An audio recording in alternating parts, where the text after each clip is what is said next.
it's just like the draining of energy and like will to live. You don't really have a wide range of emotions. Some days are like really high and then some days are just really low. My name is Carrie Williams. I'm 20 years old and I'm a junior at UNCW. My roommate Carrie has suffered from depression for about 8 years. From living with her, I see how her depression affects her every day, physically and mentally. Licensed psychologist Mark Perez Lopez from UNCW's Counseling Center defines depression. Everybody has their normal ups and downs associated with their mood, and when someone either spends a really, really long time in the down phase, or if the down phase is really, really low and they're starting to have more severe symptoms, that is what we would call depression. When I was having like depressed feelings, like when I was younger, probably around like 13, but I just like didn't know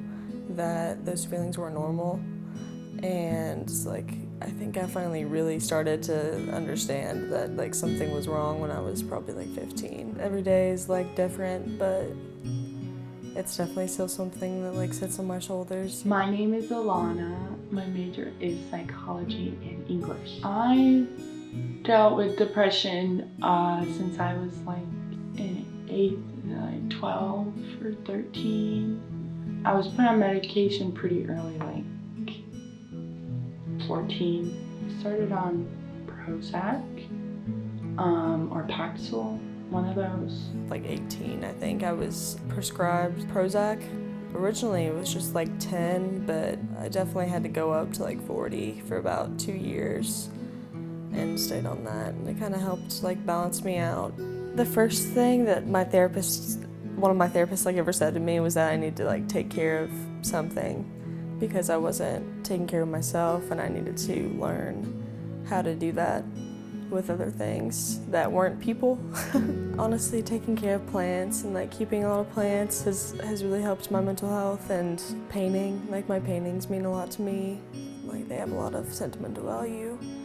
I also love like being outside. It just like reminds me that, you know, the world is not all bleak sometimes, like when I'm feeling that way. It's nice to like be in nature. Definitely going on runs. That's like always been like kind of a stress reliever for me, but I kind of turned it into a coping mechanism like as I got into my later teenage years, and it's really helped just clear my mind or just help me not think at all, you know, when I don't need to. As I got older, I started going to this nonprofit yoga studio in Nashville, and they just taught me that it's like a part of depression is like dealing with your spiritual side and like the torment or whatever that's going on in there.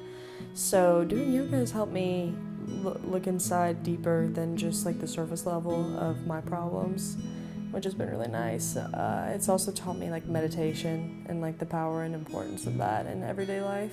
My name is Malaya and I'm 22 years old. Most of my life I never dealt with something, so it wasn't until about 2 years ago that I became depressed after a breakup. Once I started taking my yoga classes, I was able to build up my confidence in myself and feel like I was worthy of being a person. Since we are in college and school in America, it's not really the best system because it's a constant pressure and it constantly reinforcing you need to do better, you're not good enough. It can be very draining and exhausting. I enjoy the subjects I'm learning about, so that makes me happy, and I'm passionate about, you know, like wanting to make something of myself and like make the world a better place. But sometimes like it feels, when I'm sad, like I'm like locked in a box and can't find the key, and honestly like I don't really want to, and it's just like dark and sad in there and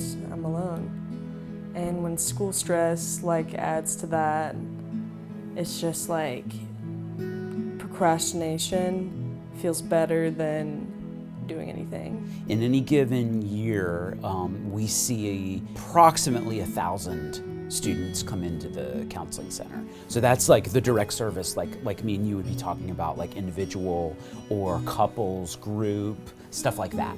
The most common reasons that people come in are reasons for mood, depression, and anxiety related. Hang out with like my stupid friends. It makes me feel better, you know? Like they're always there, like whenever I need anything. So that's always a comforting force I know I can count on. Definitely affects her every day, but she's a very strong girl. Like sort of realize what a problem depression is for a lot of people in the world, because before I didn't really have that big of an idea, but after seeing how it does affect someone every day, I definitely am more empathetic. It's hard to see someone you love sad all the time, but she still makes me happy. But when she would get down, she would identify. She would say, Yeah, she would know. You know, I mean, it'll be automatic. I don't feel good. I'm depressed. And she came to me once and said, I think I'd like to go to the doctor. Trying to get her to focus on the future, Oh, yeah. look down the road, don't just look today.